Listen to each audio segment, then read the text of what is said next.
These people were listening to their God who was telling them to slaughter innocent women That's and right. children. The ancient Israelites were, but the ancient Israelites are not what taught you. What taught you is the 1,000-year tradition of the early Christian church. Which came a bit too late for the Amalekites. It came a bit too late for the Amalekites, to be sure. Were the Israelite armies not instructed by the God that you believe in? They were instructed by God. And they were instructed to do things which you would now consider to be immoral, yes? Absolutely. So God has commanded them to do something which you now consider to be immoral, whether or not you consider it to be immoral because of the later developments of Christian ethics. God himself has told us that we must abandon our intuition that the slaughter of women and children, and by the way, when it's unnecessary in those instances to slaughter them, is wrong. I don't view it that way. This is how I view it.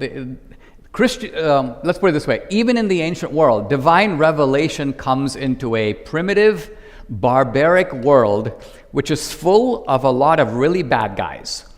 And God says, keep going.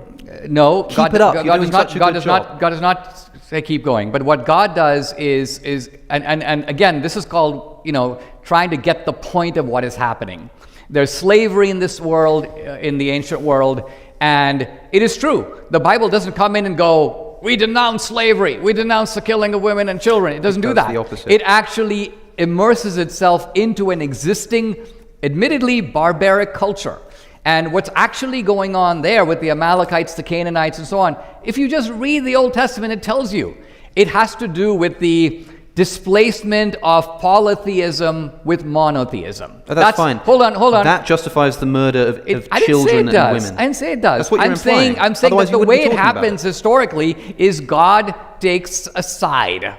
The single monotheistic God, who, by the way, in the Old Testament does not act like a monotheistic God. He acts like a tribal God.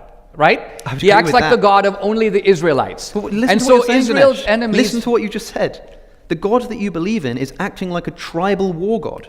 The God of the God that is depicted in the Old Testament is, he goes, I'm picking the Jews. Yes. I'm choosing you. To the extent that your enemies become my enemies, to the extent that your male and female slaves may come from the nations around you. From them you may buy and sell slaves. You may also purchase some of the temporary residents living among you and members of their clan born in your town. You can bequeath them to your children as inheritable property. This is human beings, by the way. But you must not rule over your fellow Israelites ruthlessly. So not only do we have, the description of slavery in the Old Testament, we have an explicit condoning instructions on how to do it and doing it based on race. Well, I wouldn't say based on race because how else do you interpret?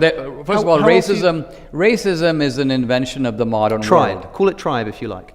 Ethnicity. These are clans. These are militaristic Israelite clans. slaves this way, and you treat non-Israelite slaves this way. By the way that the Israelite slaves are treated, we're told in Exodus 21, if you have a male slave, they're to go free after 7 years. But if you give them a wife and they have children while they're your property, then they don't go free after 7 years, only the man does. And Exodus 21 says, but if the man decides that he loves his wife and his children and his master and wants to stay, then he can say to his master he wants to stay, at which point he's taken outside, his ear is pierced like cattle, and he becomes a slave for life. Now, by the way, female slaves aren't let go after 7 years at all in the first place. Now, I understand what you're saying when you say, okay, maybe God couldn't have abolished slavery for some reason, but at least, for example, when the male slave goes free, let his wife and children go with him.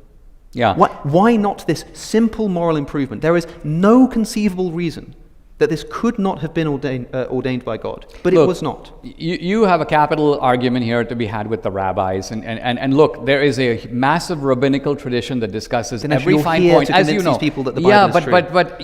But it's not my job to I'm not a rabbi isolate either. the Old Testament from the New and justify ancient battles that have no bearing. Let me put it this way: and tell me how specifically if the New someone were to Testament listen to you, they would have no idea that the first anti-slavery movement in the world is driven by the Quakers and the evangelical Christians. They read the same Bible, but evidently they don't read it your way, because if they read it your way, they would be the prime apologists and defenders of slavery. So Dinesh, you have to explain wha you take a universal institution. Dinesh, when did that happen? In every culture. When did that happen? When did what happen? When did that movement first get off the ground? It's in America, it starts shortly after the Quakers get here. So the early let's put it this way, the early anti-slavery movements are about 1710, So 1720. here's two hypotheses then. One hypothesis is that God actually didn't like slavery the whole time. It just took human beings literally thousands of years to work it out, and that just so happened to coincide with the Enlightenment. That's one hypothesis. Another Well, I hypothesis, mean, another hypothesis is actually that the Bible does condone slavery, and that what's going on is, I think, for example, when you look at the actual verses that are being given as justification for the Christian abolitionist movement, what kind of verses are we talking about? Well, what I'm saying is that first of all, the Like, Enlightenment... it may have been Christians who did it, but they were, like, to say that they were doing it as motivated by Christianity is a different kind of claim. It is a very significant claim because to you, the Bible exists in an interpretive tradition that has been expostulated over many centuries by Christians. They're reading that Bible. They're reading it with great care as to what it's trying to say.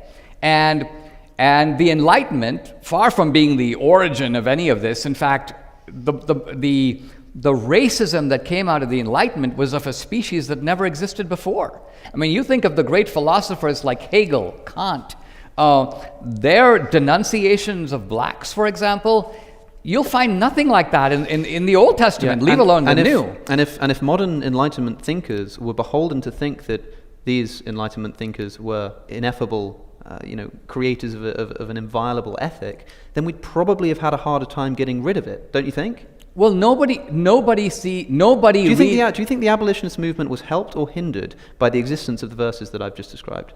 Well, I mean, I think it was hindered by them because I think that the Southern apologists of slavery appealed to those verses. To be sure, they appealed to the Old Testament verses that were pro-slavery. Tell me where you could appeal to be anti-slavery specifically. I mean, not love your enemy, love your neighbor. Tell me specifically. Like, here's how I can put it: you're in a time machine. You go back to antebellum slavery in the American South. Yeah. And you find yourself on a plantation, and you say to the master of the house, you own a bunch of slaves. I don't think this is moral. I don't think you should be mistreating them. Where do they turn?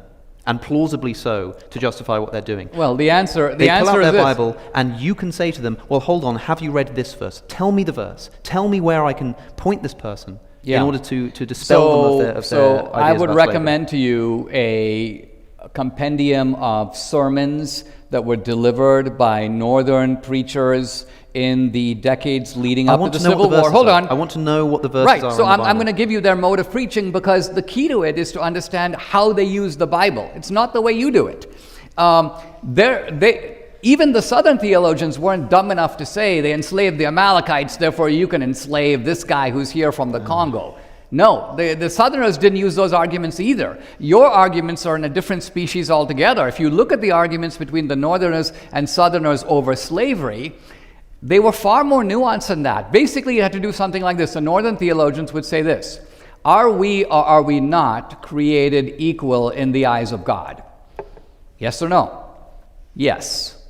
Are we all equally in need of salvation? Yes. Does God therefore love us all equally and make salvation available to us all? Yes. And then you flip over and the Old all Testament. that being the case, so hold on. It takes a movement now to go too from this vague. theological truth to a political application.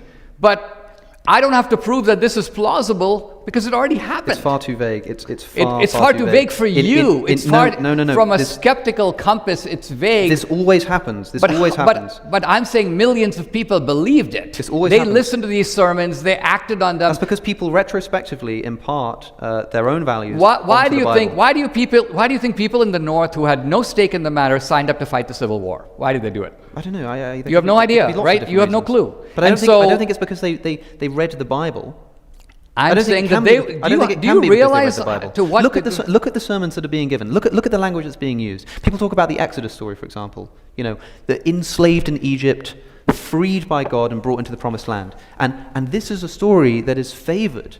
This is a story that's favored by abolitionists to say, look at this anti-slavery spirit of something like Exodus, leaving out the fact that when the Israelites are liberated from Egypt and trying to take the Promised Land, they do so by slaughtering, genociding, and also then enslaving the people who were already living there. They leave out that bit.